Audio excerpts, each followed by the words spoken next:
Welcome to Soul Trading. This is the very first episode, and I was thrilled to sit down with the lovely Jo Godden in her home in sunny Hove. We spoke about a lot of things, but the kind of theme that came out of this conversation is really around how to protect your mental well-being, especially when you're motivated by changing the world. So I hope you enjoy the episode.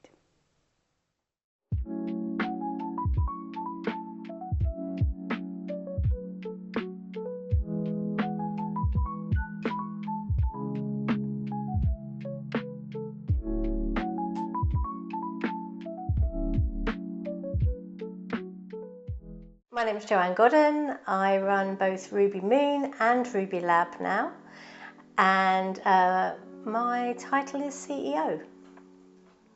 RubyMoon is a social enterprise that was set up 14 years ago, and we set out to prove that it is possible to have a fashion and textile business that brings benefits. So it doesn't degrade people, doesn't degrade planet. We wanted to prove that it could be beneficial to both.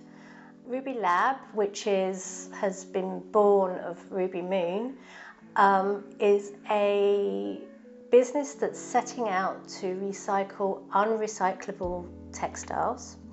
This year we've proven our technology separates blended swimwear textiles for recycling into new nylon and also new elastomers, so that's brilliant. So we can recover 99% of the original textile. And we're excited that next year, 2025, we're going to be building a pilot plant.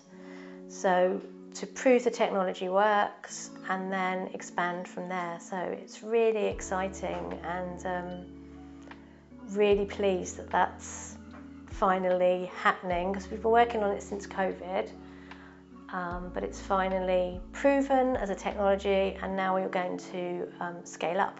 I've always loved creativity of some kind. I used to love that as a child, and then my grandma taught me how to sew, things like that, so we would always be doing something creative. And she had a sewing machine, which was one of those old Singer ones that you did that, or you pressed on the pedal down there. And to me, she was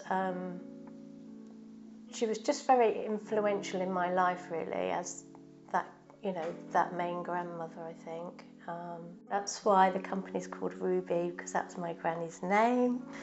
And I've got a picture of her actually in the, I guess it would be in the 30s.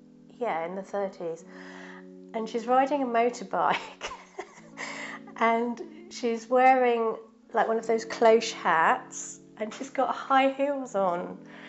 And she's just on the motorbike, and it's just such a, amazing photo. Yeah. So I love the sea, so lucky to live by the sea. I think getting in the water is brilliant, and being in water is my happy place.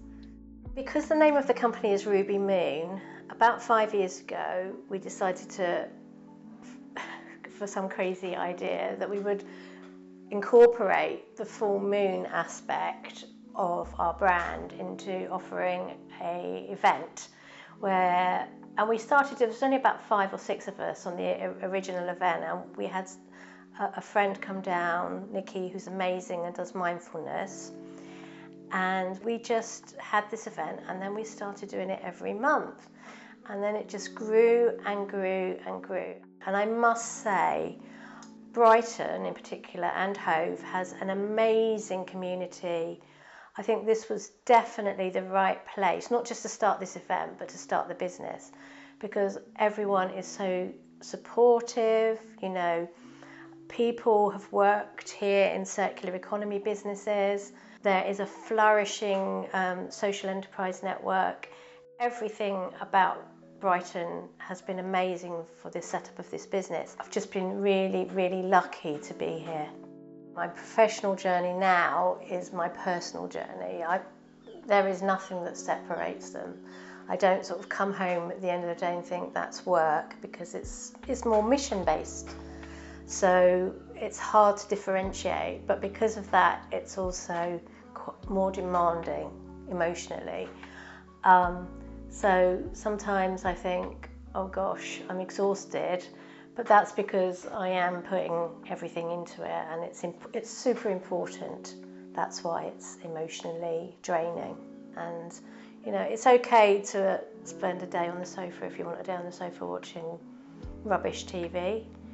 Just because you've had some bad news or it's not working out, that's fine. Do it and then pick yourself up the next day and try again.